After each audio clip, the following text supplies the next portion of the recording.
The sun rose timidly over Willow Creek, a working-class neighborhood nestled in coastal Briarwood, Connecticut, where modest single-story houses lined tree-shaded streets. It was September 2015, and autumn painted the sky with shades of orange and gold, while dry leaves danced in the cool breeze. Clara Evans, 18 years old, opened her eyes in her small bedroom, where soft light filtered through a worn linen curtain. The walls, covered with rickety shelves crammed with biology and chemistry books, told the story of a girl who dreamed big. Beside the bed, a framed photo showed Clara, still a child, in the arms of her grandmother, Rose, both smiling at a seaside picnic. Clara got up, slipped into faded jeans, a blue wool sweater, and well-worn but spotlessly clean sneakers. Her wavy brown hair was tied back in a ponytail, and she slung her tattered backpack over her shoulder, feeling the weight of expectation. In the kitchen, the smell of freshly made pancakes filled the air. Rose, a 65-year-old woman with gray hair tied in a loose bun, stirred a skillet with calloused hands. Her kind eyes met Clara's, who hesitated at the door. "Ready for the big day, my girl?" Rose asked, serving a golden pancake onto a chipped ceramic plate. Clara smiled, but her voice betrayed her nervousness. "What if they think I'm different, Grandma?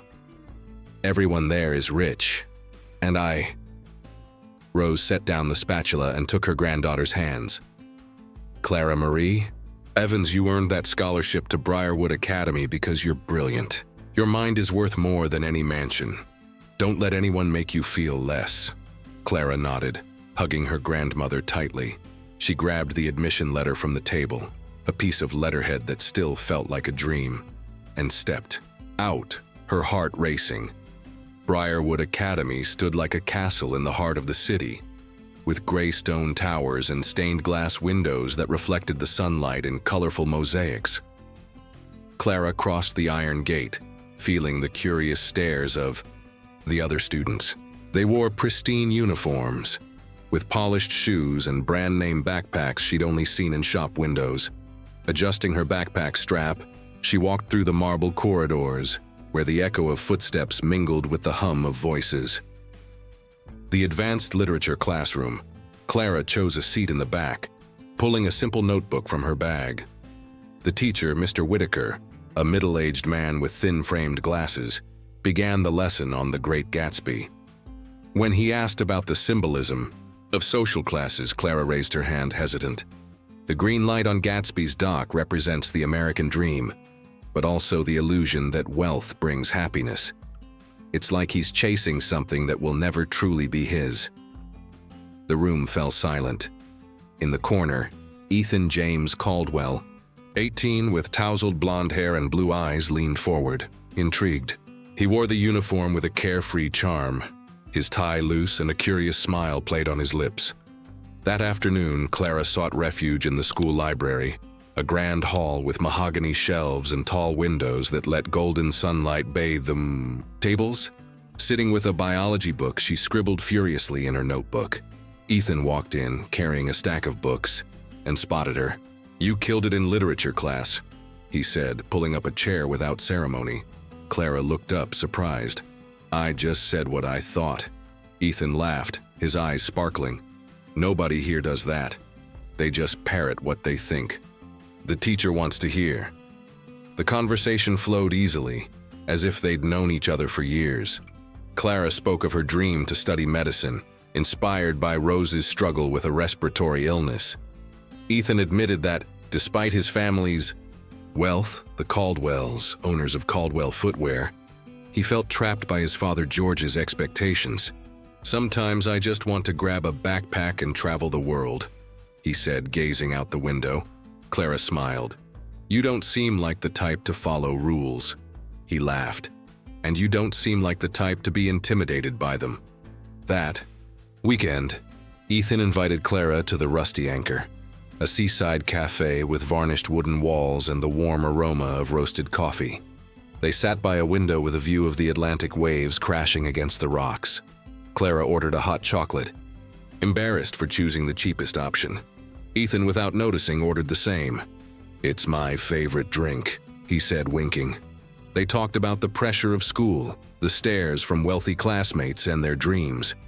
Ethan shared about his mother, Margaret, a socialite, obsessed with status, and his sister, Lillian, who lived for parties. Clara hesitated but opened up about being an orphan, raised by Rose since she was 2. "You're incredible, Clara," Ethan said, holding her hand across the table. "Don't let anyone tell you otherwise." Her heart raced, and a warmth rose to her cheeks. Weeks later, Clara and Ethan walked through the Briarwood Academy garden, a space with gravel paths, fragrant rose bushes, and wrought iron benches. Autumn leaves formed a colorful carpet under their feet. Ethan stopped, picked up a golden leaf from the ground, and handed it to Clara. "For the smartest girl I know," he said, smiling. Clara laughed, her face flushed. He gently pulled her close, and their lips met in a shy but promising kiss, under the soft light of dusk. A group of students passed by, casting disapproving glances. Clara shrank back, but Ethan squeezed her. "And I don't care what they think. I only care about you." For the first time, Clara felt she belonged in that world. That night, Clara returned home beaming. Rose, stirring a stew in the kitchen, raised an eyebrow. "You're glowing." "Girl, spill it." Clara laughed, telling her about Ethan, hesitating when mentioning his wealthy family. Rose listened but warned, "If he truly loves you, he won't let anyone hurt you. But be careful, Clara. Not everyone accepts folks from where we come from." Clara nodded but fell asleep dreaming of Ethan, her heart full of hope. Winter arrived in Briarwood, Connecticut, in December 2015, bringing a layer of snow that blanketed the streets of Willow Creek like a soft quilt. Clara Marie Evans, now more at ease at Briarwood Academy, walked hand in hand with Ethan James Caldwell through the school's corridors. Their relationship, which had begun 3 months earlier, blossomed despite the disapproving glances from classmates. In the cafeteria, where crystal chandeliers gleamed over oak tables, Clara felt the whispers of the wealthy girls, with their designer coats and sparkling jewelry. "Ignore them," Ethan said, pulling her closer as they shared a plate of fries. Clara smiled, but a pang of insecurity made her grip his hand tighter. "Have you ever thought that maybe I don't fit in your world?" she asked one afternoon as they walked through the school's garden, now covered in a thin layer of ice. Ethan stopped, his blue eyes steady. "Clara, my world is wherever you are. The rest is just noise." The months passed in a blur of stolen moments. Afternoons studying in the library, where Ethan pretended to read while watching Clara highlight books with precision. Outings to the Rusty Anchor, where the waiter already knew their orders. And evenings when Clara told her grandmother Rose about Ethan, her eyes shining in a way that made Rose smile. "He seems to make you happy, girl. But keep your eyes open," Rose warned, stirring a pot of soup in the cramped kitchen. Clara nodded, but her heart belonged to Ethan, who made her laugh with stories about his clumsy attempts at cooking or his secret passion for travel documentaries. With the prom approaching, the town of Briarwood buzzed with anticipation. The event, held at the Briarwood Grand Hall, a historic venue with white columns and a vaulted ceiling painted with frescoes, was the highlight of the year for the local elite. Clara, however, felt a knot in her stomach. "Have you picked your dress yet?" Ethan asked as they sipped hot chocolate at the cafe, the windows fogged by the cold. Clara hesitated. "I'm still looking. I don't want anything expensive, you know. I just want to look nice." Ethan smiled, holding her hand. "You'd look gorgeous even in a potato sack." Clara laughed, but the pressure grew. At home, she spent hours with Rose at a second-hand shop in downtown Briarwood, choosing a dark blue chiffon dress, simple but elegant, with long sleeves and a modest neckline. "It's perfect, Grandma," Clara said, twirling in front of the mirror. Rose, with tears in her eyes, tucked a strand of her granddaughter's hair behind her ear. "You're perfect, Clara." On the night of the prom, the Briarwood Grand Hall glowed under golden lights, with crystal chandeliers reflecting off shimmering gowns and immaculate tuxedos. Clara arrived by taxi, her heart racing, clutching the clutch purse Rose had lent her. Ethan waited at the entrance, stunning in a black tuxedo, with a smile that seemed to light up the hall. "You look incredible," he said, offering his arm. Clara blushed, feeling out of place among the guests, whose dresses cost more than her home's rent. Inside, the orchestra played a gentle waltz, and couples swirled on the dance floor. Ethan guided her to a table covered with a linen cloth, where his family awaited. Margaret Caldwell, Ethan's mother, looked up from her champagne glass. A 50-year-old woman with perfectly styled blonde hair and an emerald green silk dress, she sized Clara up with a cold smile. "So you're the famous Clara," she said, her voice laced with disdain. Lillian, Ethan's sister, 21, in a sparkling red dress and diamond earrings, let out a giggle. "What an interesting dress." "Handmade?" Clara swallowed. Hard, but kept her chin up. "I bought it at a local shop. I like simple things." Ethan, sensing the tension, squeezed her hand. "Clara's the most genuine person I know. You'll love her." Margaret raised an eyebrow, exchanging a glance with Lillian. George, Ethan's father, a man with a tired face and distant eyes, merely nodded, more interested in his whiskey. The evening continued with Clara trying to fit in. She danced with Ethan, who made her laugh with comments about the guests. "That guy over there thinks he's the king of Briarwood because he owns 3 yachts." But the stares from the elite weighed on her. "Have you thought about introducing your parents to me?" Clara asked as they spun on the dance floor. Ethan hesitated, his smile faltering. "My dad's always busy, and my mom, she's complicated. But they'll get to know you better, I promise." Clara nodded, but a shadow of doubt crossed her heart. As the orchestra played a slower melody, Ethan led her to a balcony overlooking the grand hall's garden, where lanterns hung from snow-dusted trees. "I want you to know I'm with you, no matter what they say," he said, holding her face. Clara smiled, but Margaret's eyes, watching from the window, seemed to pierce her. "You're different, Ethan.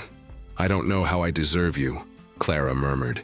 He kissed her softly, the snow falling around them like confetti. For a moment, the world was theirs alone.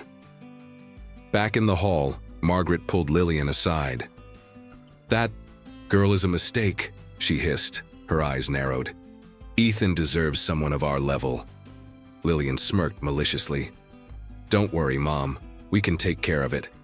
Clara, unaware of the plot, laughed with Ethan, oblivious to the fact that the night would change everything.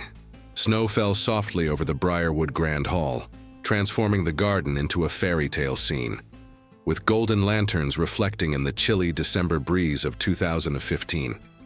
Inside the hall, the prom pulsed with the energy of Briarwood, Connecticut's elite. Clara Marie Evans, radiant in her dark blue chiffon dress, danced with Ethan James Caldwell, whose blue eyes sparkled as he guided her across the floor.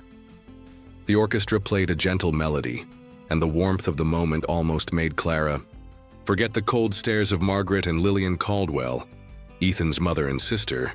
But behind the scenes, a cruel plan was taking shape. Margaret, in her emerald green silk dress, watched the couple from the edge of the dance floor, her lips pressed into a line of disapproval. She approached Lillian, who was laughing with a group of friends all dressed extravagantly. "Enough of this," Margaret whispered, pulling her daughter to a corner where the chandelier's light didn't reach. "That girl is a disgrace to our family. Ethan needs someone of our level, not a scholarship kid from Willow Creek."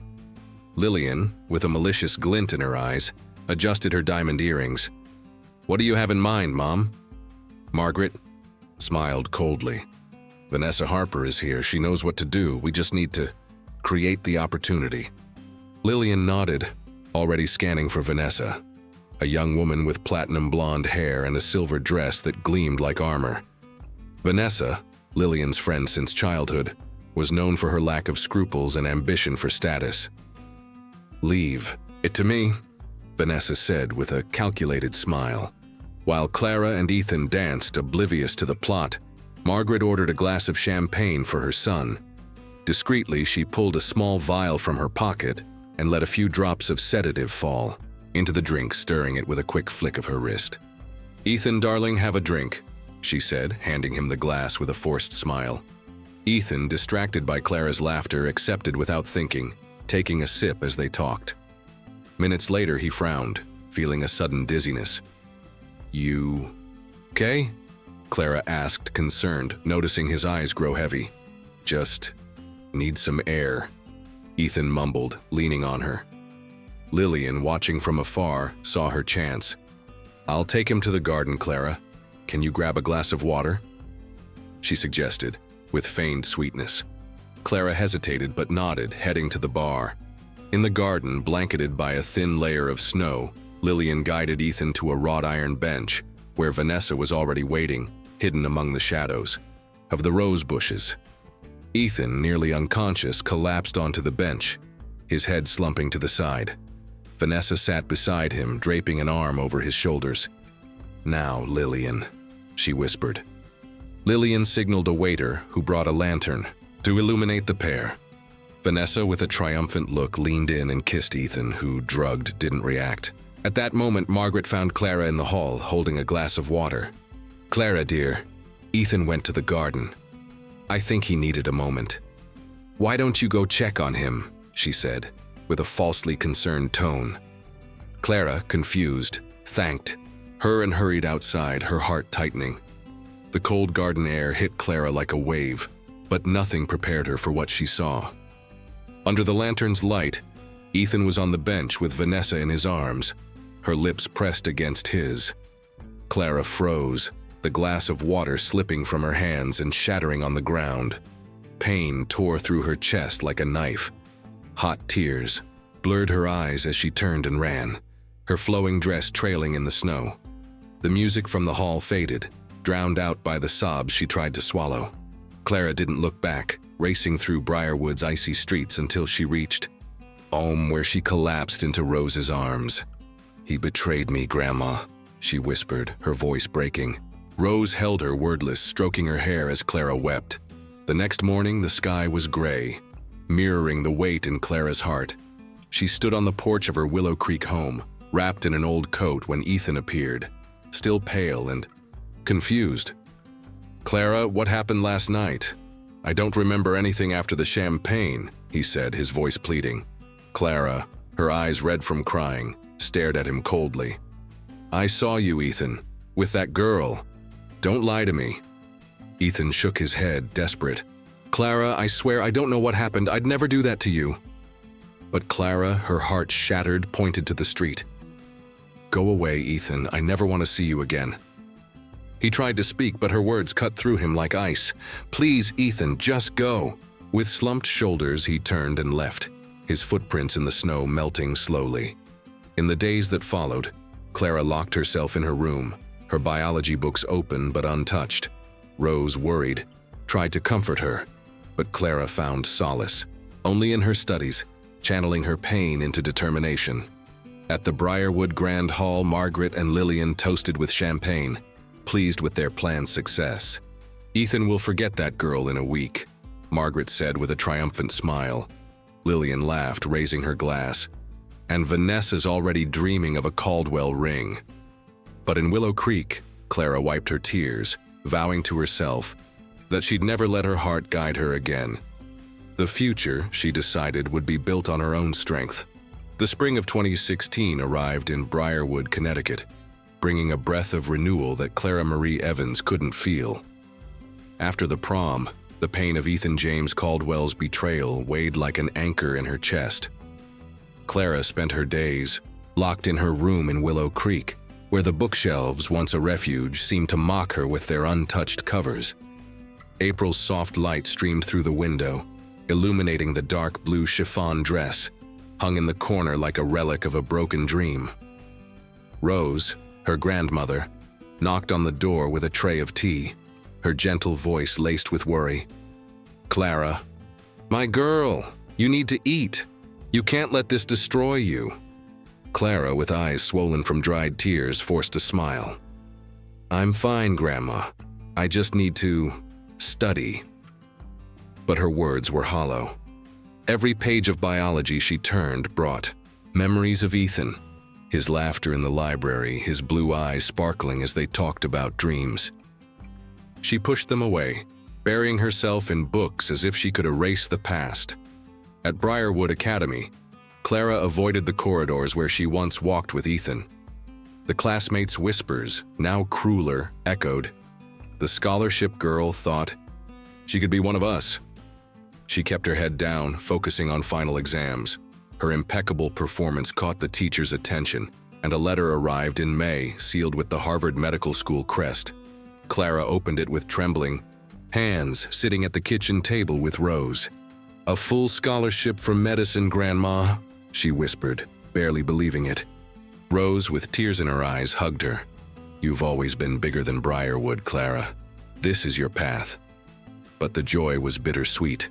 Clara knew accepting meant leaving Willow Creek and Rose behind. "Will you come with me?" she asked, her voice choked. Rose smiled, caressing her face. "My life is here, girl, but you'll carry my heart with you." While Clara prepared for the move, Ethan wrestled with his own pain. In the Caldwell mansion, with its crystal chandeliers and ocean views, he isolated himself in his room, curtains drawn against the spring sun. The confusion from the prom haunted him. He couldn't remember Vanessa, only a fog that swallowed him after the champagne. He had tried to talk to Clara several times, but Willow Creek's doors remained closed. "You need to move on, Ethan," Margaret said, her tone brooking. No argument. As she poured coffee in the dining room, Lillian, flipping through a fashion magazine, laughed. "She was just a fling, brother. Forget her." But Ethan, his heart heavy, knew Clara wasn't a fling. He spent nights staring at a photo of them at the Rusty Anchor, taken on an autumn day, where Clara laughed with hot chocolate on the corner of her mouth. "I lost you," he murmured alone as guilt consumed him. In June, Clara packed her bags in the modest Willow Creek house. Rose helped, folding clothes carefully. Have you thought about talking to him before you go?" Rose asked, hesitant. Clara paused, holding a sweater Ethan had once complimented. "No, Grandma, he made his choice." Rose sighed but didn't press. At the Briarwood train station, under a blue sky dotted with clouds, Clara hugged Rose tightly, tears streaming. "Really? You raised me to be strong, Grandma. I'll make you proud." Rose, her voice choked, replied, "You already do, Clara. You always have." As the train pulled away, taking Clara to Boston, she looked out the window, watching Briarwood fade, along with memories of Ethan. Boston was a new world. The city buzzed with energy, its cobblestone streets filled with students and the scent of coffee lingering in the air. Harvard Medical School, with its red brick buildings and imposing libraries, was both intimidating and inspiring. Clara settled into a simple dorm, sharing a room with a fast-talking classmate who dreamed of neurosurgery. In her first days, she walked the campus, feeling small among the towers of knowledge but determined. Her classes, filled with chemical equations and anatomical diagrams, became her refuge. At night, she wrote letters to Rose, describing classes and classmates but never mentioning Ethan. Still, in quiet moments, her mind wandered to him, the way he held her hand, the promise of a future together. She shook her head, returning to her books. "You're enough, Clara," she told herself as the city pulsed outside. Meanwhile, in Briarwood, Ethan tried to move forward. He enrolled in a local university, yielding to Margaret's pressure to study business and take over Caldwell footwear. But classes were a blur, and nights at the Rusty Anchor, now alone, were a cruel reminder of what he'd lost. He sometimes passed by Clara's neighborhood, staring at her house from afar, but never had the courage to knock. "She's better off without me," he thought, as spring gave way to summer. Clara, in Boston, dove into medicine with an intensity that surprised her professors. Dr. Henry Sullivan, a renowned researcher, noticed her dedication in a lecture on stem cells. "You have a bright future, Ms. Evans," he said after a flawless presentation. Clara smiled, but the praise didn't fill the void Ethan had left. Still, she pressed on, determined to build a future where no one could hurt her again. The autumn of 2025 painted Briarwood, Connecticut, with shades of amber and red, leaves falling in slow spirals over the streets of Willow Creek. Clara Marie Evans, now 28, stepped off the train at Briarwood Station, the crisp air carrying a mix of nostalgia and melancholy. 10 years had passed since she left the town, carrying a broken heart and a scholarship to Harvard. Now she returned as a renowned doctor, head of stem cell research at Harvard Medical School, invited to lead a team at Briarwood General Hospital. Dressed in a gray wool coat and leather boots, Clara pulled a simple suitcase, her brown hair, now cut to shoulder length, her eyes holding a strength the 18-year-old girl didn't know. But beneath the confidence, the weight of returning to the place where everything changed made her hesitate. Briarwood felt both familiar and strange. The gleaming mansions of the elite still dominated downtown, but Willow Creek retained its simplicity, with single-story houses and porches full of flower pots. Clara headed to her old home, now rented by a young family. Standing on the sidewalk, she looked at her former bedroom window, remembering nights with Rose, her grandmother, who had passed 5 years earlier during Clara's brief visit for the funeral. The pain of loss was still an open wound, but she took a deep breath and walked to Briarwood Cemetery, where stone graves lined up under ancient oaks. At Rose's grave, adorned with a fresh bouquet of daisies, Clara knelt, touching the inscription, Rose Evans, Heart of Gold, 1950-2020. "I did it, Grandma. Like you said I would," she whispered, a tear rolling down as she placed a white rose beside the daisies. "But I miss you every day." While Clara rebuilt her life in Boston, the Caldwell family faced their ruin.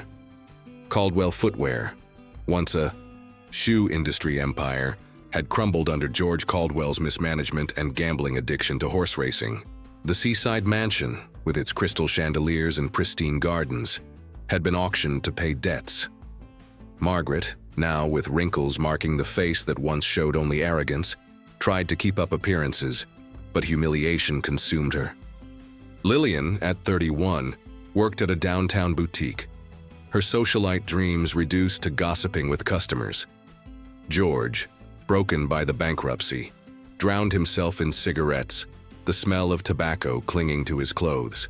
The family, now living in a single-story house in the working-class Pine Grove neighborhood, far from their former luxury, faced a reality they never imagined. The house, with peeling walls and a small yard, was a constant reminder of their fall. Ethan, also 28, bore the weight of the family's collapse. After college, he tried to save the company, but the financial hole was too deep. Now he worked as a manager at a small department store, a job Margaret deemed unworthy. He lived with his parents, helping with bills, but the guilt of the past still haunted him. Since the prom, he had never fallen in love again. Clara lingered in his thoughts, a bittersweet memory that surfaced on nights when he looked at the same photo from the rusty anchor, now yellowed by time. "I should have fought for you," he murmured, alone, as the autumn wind whistled through the poorly sealed windows of the house. Clara, unaware of the Caldwell's fate, settled into a modest apartment near Briarwood General Hospital. The hospital, with its glass facades and sterile corridors, was a contrast to the town she'd left behind. On her first morning, she walked the halls, her white coat pristine, her badge identifying her as Dr. Clara Evans, head of stem cell research. Her colleagues greeted her with respect, but Clara felt the weight of being back where her heart was broken. "Ever worked in a hospital this small?" asked a nurse, Emily Carter, handing her a clipboard. Clara smiled, hiding her unease. "Boston was bigger, but this is where I can make a difference." Emily nodded, impressed. "You're a legend, doctor. Your stem cell research is in every medical journal." That night in her apartment, Clara opened a box of memories she'd brought from Boston. Among books and photos, she found a golden leaf, dried and fragile, that Ethan had given her in the fall of 2015. She held it, her heart tightening. "Why do I still keep this?" she murmured, placing it back in the box. Despite her fame and success, Ethan's eyes still haunted her. She shook her head, determined to focus on work. "You don't need him, Clara," she told herself, looking out the window at Briarwood's lights, shining like distant stars. Meanwhile, in Pine Grove, George coughed relentlessly, the air thick with smoke. Margaret, irritated, flicked cigarette ashes into the sink. "You need to stop this, George. We're at rock bottom because of you." George, with sunken eyes, merely grunted, lost in his regrets. Ethan, hearing the argument from the next room, closed his eyes, wishing he were anywhere else. He didn't know that fate would soon bring him face to face with Clara again. The autumn of 2025 wrapped Briarwood General Hospital in a soft mist, its glass windows reflecting the golden glow of the trees outside. Clara Marie Evans, now 28, walked through the sterile corridors, her white coat pristine, her badge gleaming with her title, Dr. Clara Evans, Head of Stem Cell Research. It was her second day at the hospital, and she moved with the confidence of someone who mastered her craft, though the weight of being in Briarwood, Connecticut, still unsettled her. The past, which she had tried to bury in Boston, seemed to whisper at every corner of the town. That morning, Nurse Emily Carter intercepted her in the hallway, holding a clipboard with urgency. "Dr. Evans, we've got a serious case in Ward B. Severe respiratory issues, and it's your specialty. Can you take a look?" Clara nodded, taking the clipboard. "Of course, Emily. Give me the details." Sitting in her office, a small space, with a window overlooking the parking lot, Clara opened the medical chart. The name at the top made her freeze. George Caldwell. The surname hit her like a bolt, bringing back memories of a prom, a snow-covered garden, and a shattered heart. For a moment, the world stopped. The pen slipped from her hand, landing on the desk with a soft click. Images of Ethan, Margaret, and Lillian flashed through her mind, mingled with the pain of 10 years ago. "It can't be," she murmured, her heart racing. She considered passing the case to another doctor, but the oath she took at Harvard spoke louder. Taking a deep breath, Clara stood, smoothing her coat. "You're a professional, Clara. Do your job," she told herself. Heading to Ward B in room 312, a simple space with white walls and a single window, George Caldwell lay in bed, his face pale and etched with deep wrinkles. Oxygen tubes snaked beside him, and the sound of his raspy breathing filled the air. Clara observed him for a moment, feeling a pang of pity. He was a shadow of the man she'd met at the prom, with distant eyes and trembling hands. George didn't recognize her, lost in his weakness. Clara reviewed his tests, noting the severity: chronic obstructive pulmonary disease, worsened by years of smoking. "We'll adjust the medication and monitor him," she told the nurse, keeping her voice steady, though her insides were in turmoil. That afternoon, while Clara reviewed reports in the hallway, a familiar figure appeared. Ethan James Caldwell, now with a short beard and slightly shorter blonde hair, walked toward her, holding a hospital coffee cup. Their eyes met, and time seemed to stop. Ethan's blue eyes lit up with recognition, a mix of shock and hope. "Clara?" he said, his voice soft, almost disbelieving. Clara, caught off guard, felt her heart tighten but raised a wall of coldness. "Mr. Caldwell," she replied, her tone dry as if he were just a stranger. Ethan took a step forward, hesitant. "You're here. I didn't know you'd come back." Clara crossed her arms, her badge glinting under the fluorescent light. "I'm working. Your father is in room 312. His case is serious. Chronic obstructive pulmonary disease, likely from years of smoking. We're doing what we can." She moved to walk away, but Ethan gently grabbed her arm, firm but kind. "Clara, please, can we talk? She pulled away, her eyes cold. "I don't remember you, Mr. Caldwell. My focus is your father now." With that, she turned and walked to her office, her heart pounding so hard she feared he might hear it. Locked in her office, Clara collapsed into her chair, hands covering her face. Hot tears escaped, despite her fight to hold them back. The image of Ethan, more mature but with the same eyes that had enchanted her 10 years ago, brought everything back. The kiss in the garden, the betrayal he never explained, the pain that shaped her life. "Why now?" she whispered, wiping her face with anger. She opened her drawer and looked at the golden leaf she still kept. a reminder of what could have been. "You don't need him," she repeated, like a mantra. But Rose's voice echoed in her mind.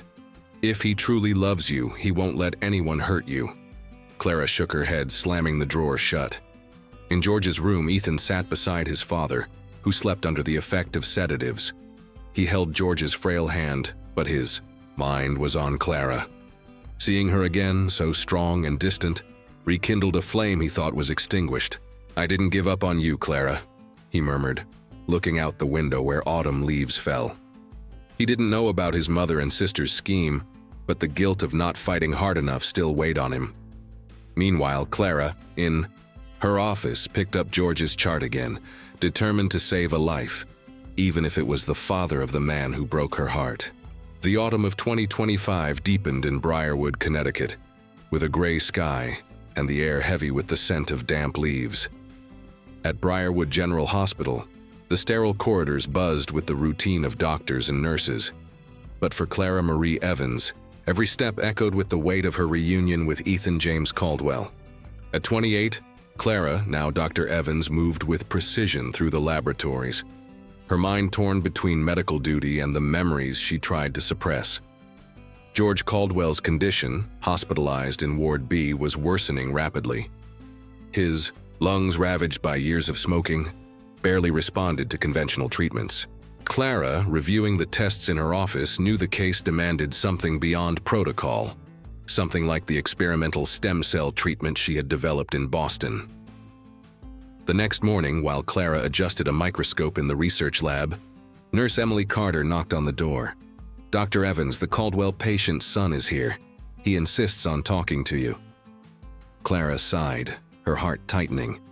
"Send him in," she said, straightening her coat. Ethan entered, his blue eyes filled with anguish, his short beard accentuating the exhaustion on his face. "Clara, Dr. Evans," he began, hesitant. "My father's getting worse. I know you're his best chance. I've heard about your work with stem cells. Please do something." Clara crossed her arms, keeping her distance. "The treatment I developed is still experimental, Mr. Caldwell. It's not approved for clinical use, and the risks are high." Ethan took a step forward, his voice trembling. "I trust you, Clara. I've always trusted you. If anyone can save my father, it's you." The use of her name made her waver, a crack in the armor she'd built. She looked away, focusing on the window where rain was starting to fall. "I'll review the case, but I'm not promising anything." In the following days, Clara dove into work, analyzing data and refining the experimental protocol. The treatment used stem cells to regenerate lung tissue, but human trials were limited, and failure could cost her reputation. Still, the image of George, frail and gasping, and Ethan's plea drove her forward. "You're a doctor, not a victim," she told herself, preparing the proposal for the hospital's ethics committee. After hours of debate, the committee, impressed by her credentials, approved the procedure under strict oversight. Clara spent nights in the lab, surrounded by monitors and sterile vials, the cold light illuminating her determined face. "If this works, it could change everything," she said to Emily, who assisted with the samples. Emily smiled. "You're making history, Doctor." The procedure was scheduled for a chilly November morning. In George's room, Clara explained the risks to him, who could barely speak but nodded with sunken eyes. Margaret and Lillian, present, remained silent, their faces marked by tension. Ethan, by the bedside, held his father's hand, but his eyes sought Clara. "Thank you for trying," he murmured. Clara only nodded, her heart racing, and headed to the operating room. The procedure, delicate and meticulous, involved injecting stem cells directly into George's lungs. Hours passed, with Clara leading the team with precision, every move calculated. When it was over, she exhaled, the weight of the risk still on her shoulders. Days later, results began to show. George's breathing stabilized, and tests revealed signs of lung regeneration. Clara, analyzing the data in the lab, could hardly believe it. "It worked," she whispered, a tentative smile breaking through. The news spread quickly, and the hospital became a center of attention. Medical journals requested interviews, and the local press dubbed Clara Briarwood's prodigy doctor. At a press conference, she spoke with humility. This is just the beginning.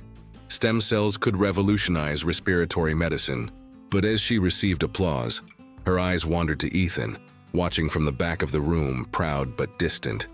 Ethan tried to approach her after George's discharge, when he returned home to Pine Grove with a new lease on life. In the hospital hallway, he found Clara reviewing papers. "Clara, what you did for my father, I'll never be able to thank you enough." She looked at him, her face impassive. "I did my job, Mr. Caldwell. Nothing more." Ethan hesitated, the pain in his eyes evident. "You still hate me, don't you? I just want you to know I never meant to hurt you." Clara clutched the clipboard to her chest, her voice firm. "It's not about hate. It's about moving on. Good luck with your father." She turned, leaving him in the hallway, the echo of her footsteps blending with the hospital's hum. That night in her apartment, Clara opened a bottle of wine, toasting alone to the success. But as she looked out the window, Briarwood's lights reflected the loneliness her work couldn't fill. The golden leaf, tucked in a drawer, seemed to call to her. "You won, Clara," she murmured. But the victory felt empty, without someone to share it with. Meanwhile, Ethan in Pine Grove helped George settle in, but his mind was on Clara. He knew the past still separated them, but for the first time in 10 years, he felt a spark of hope. The autumn of 2025 reached its peak in Briarwood, Connecticut, with the trees around the Briarwood Grand Hall glowing in fiery hues under the dusk light. It was November, and the historic hall, with its white columns and crystal chandeliers, welcomed a crowd of doctors, journalists, and dignitaries for the presentation of a prestigious medical award. Clara Marie Evans, at 28, stood center stage. Her white coat swapped for an elegant dark green dress that hugged her silhouette with sophistication. Her badge of Dr. Clara Evans, head of stem cell research, had been replaced by a discreet brooch.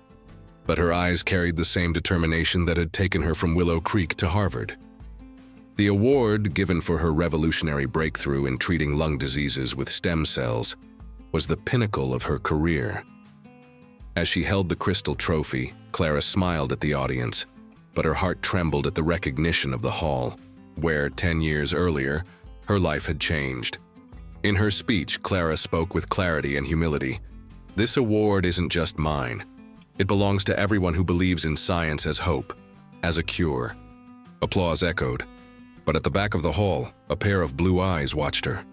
Ethan James Caldwell, dressed in a simple but well-tailored suit, clapped with pride, his heart racing. He had come to support Clara, even knowing she kept him at a distance. Since she saved his father, George, Clara had become a legendary figure in Briarwood, and Ethan couldn't help but admire her, even if it hurt. After the ceremony, as guests mingled over cocktails, Clara moved through the hall, greeting colleagues. The weight of the past made her avoid the garden outside, lit by lanterns that recalled that fateful night in 2015. But Ethan found her near a champagne table, hesitant, with a shy smile. "Clara, you were incredible up there. I'm so proud." "View." She stopped, her body tense, her voice cold. "Thank you, Mr. Caldwell. Now, if you'll excuse me." Ethan took her hand, gentle but firm. "Please, Clara, just 5 minutes, in the garden. I need to tell you something." She hesitated, her heart pounding, but the sincerity in his eyes made her relent. "5 minutes," she said, reluctant, following him outside. The garden of the Briarwood Grand Hall was an oasis of light and shadow, with rose bushes now bare but adorned with lanterns flickering like fireflies. The chilly November breeze made Clara shiver, not just from the cold, but from the memory of what she'd seen there 10 years ago. Ethan stopped near the same wrought iron bench, now covered with a thin layer of dry leaves. "Clara, I know you hate me for what happened that night," he began, his voice low. "But I swear it wasn't what it looked like." Clara crossed her arms, her eyes narrowed. "I saw you with her, Ethan. Don't ask me to forget." He shook his head, anguish evident. "I don't remember that night, Clara. My mother, she put something in my drink. Lillian and Vanessa set it all up. I was unconscious when you saw me. I would never betray you. Clara froze, the air caught in her lungs. You expect me to believe that after 10 years? Ethan stepped forward, his eyes glistening with tears. I tried to tell you, but you sent me away. And I didn't fight hard enough, that was my mistake. But I loved you, Clara. I still do. He took her hands, and this time she didn't pull away. The truth in his words echoed the Ethan she'd known. The boy who made her laugh at the rusty anchor, who gave her a golden leaf. You knew my character, he continued. I would have given everything for you. Clara felt hot tears stream down, the armor she'd built beginning to crumble. I was so hurt, Ethan. I spent 10 years trying to forget you. He held her face, his thumbs wiping her tears. I know, and I'll spend the rest of my life proving I'll never hurt you again. The garden seemed to spin around them, the lanterns casting soft shadows. Clara, trembling, let her heart speak for the first time in years. I never stopped loving you, she admitted, her voice breaking. Ethan pulled her into an embrace, and their lips met in a slow kiss, full of renewed promises. The autumn chill vanished, replaced by the warmth only true love could bring. As they walked hand in hand through the garden, Clara looked at the bench where everything had fallen apart. Now just a memory. What do we do now? She asked, smiling. For the first time that night, Ethan laughed, squeezing her hand. We build a future together. Under the lanterns with leaves falling around them, Clara knew she was finally home. Would you forgive Ethan after 10 years of silence? Or, in Clara's place, would you save the father of the man who betrayed you? Share your thoughts in the comments. If this story touched your heart as much as it touched ours, take a moment to subscribe to the channel right now. Here, every story is crafted to warm your soul and remind you that love can transform everything. And now, I want to hear from you. Have you ever experienced a moment when life surprised you in a way that seemed impossible? Share your story with us in the comments. Let's build a community full of beautiful and inspiring stories. Thank you so much for being part of this emotional journey with me. A big hug, and see you in the next story. I promise it will be even more unforgettable.